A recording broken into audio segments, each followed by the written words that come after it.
চলচ্চিত্রের ভিতরে যদি 1000 মানুষ থেকে থাকেন, সবাই হচ্ছে মানুষদেরকে সহযোগিতা করে টাকা দিয়ে আরেক হাত দিয়ে হচ্ছে বলে দেন, সেলফি তুলে বেড়ায়।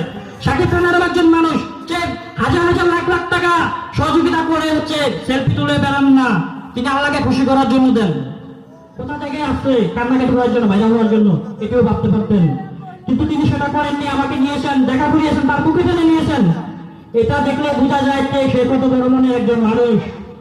বড় মনের একজন মানুষ হলে এটা কখনোই সম্ভব নয়। তিনি দ্বিতীয়বার যখন আমার সাথে দেখা করেন, আমার হাতে কিন্তু একটা শপিং ব্যাগ ছিল, যে টি শার্টটা আমি নিয়ে গেছিলাম।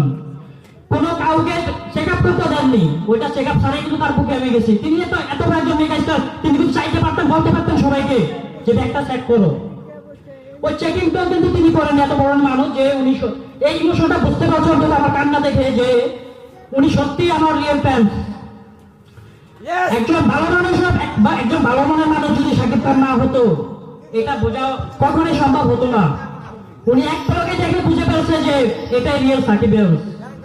তো আমি সবাইকে বলবো যে বস শাকিব খান আমাকে বুকে টানিয়ে নিয়েছেন, সবাই এক এক করে দেখা করতে পারবেন।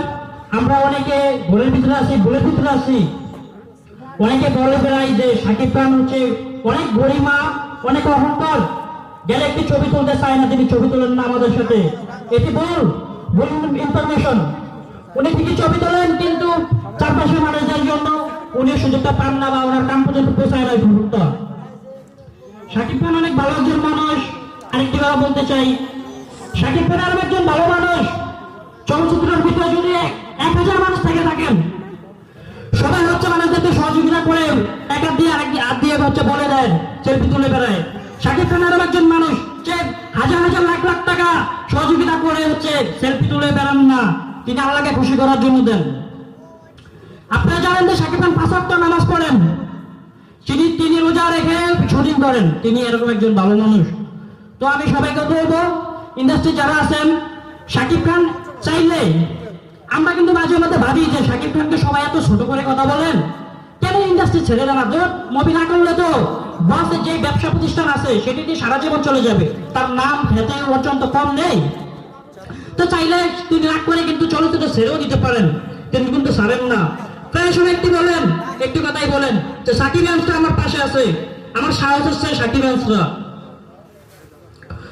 তো আমি বলবো যে যারাই আছেন শাকিব খানের বিরুদ্ধে কথা বলতেছেন, চলচ্চিত্র মৃত প্রায় ইন্ডাস্ট্রি থেকে বাঁচিয়ে রেখেছেন শাকিব খান। এই শাকিব খান যদি আজ চলচ্চিত্র ইন্ডাস্ট্রি ছেড়ে দেয়, কাল আবার মৃত হয়ে যাবে ইন্ডাস্ট্রি আবার মরে যাবে।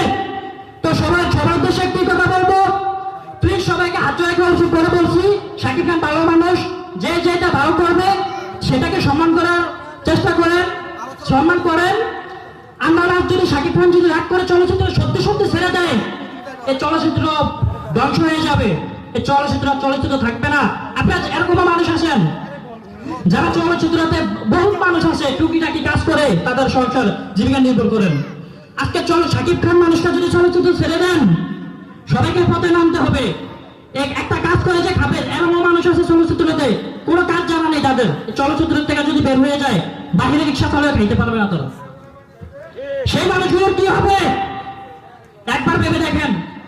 বলবো শাকিব খান রাগ করেন না, সবার এত অপবাদ, এত ছোট করে কথা বলা, একটু সময় শাকিব খান রাগ করতে পারেন, এত ছোট, এত কি করলাম না ইন্ডাস্ট্রির জন্য, যার মুভি করবে এত কিছু, আমি কিছুই করি না, তাহলে যা মুভি ছেড়ে দিলাম, আমার করবোই না মুভি, শুধু আমাকে দিয়ে কিচ্ছু হচ্ছে না। তো এটা তো ক্ষতির সম্মুখীন আপনারা সবাই হবেন। প্লিজ সবাইকে দৃষ্টি আকর্ষণ করে বলছি, প্লিজ এগুলো থেকে বিরত থাকেন। ইকবাল সাহেব আরো আদার যারা আছেন প্রায় সময় কাজ পান না, সেই কারণে শাকিব খানকে ছোট করে কথা বলেন। একটি কথা বুঝতে হবে, সবাইকে কাজ দেওয়া যায় না চাইলেই। এখানে অনেক গুণী ব্যক্তিরা আছে, আপনারা ওরকম গল্প, ওরকম সবকিছু অ্যারেঞ্জমেন্ট নিয়ে আসেন, শাকিব খান আপনাদের মুভিতে কাজ করবেন। তো এই বলে বক্তব্য শেষ করছি। সবাই ভালো থাকবেন, সুস্থ থাকবেন, আল্লাহ হাফেজ। বা শাকিব খানের প্রতি অনেক দোয়া ভালোবাসা রইল। ধন্যবাদ।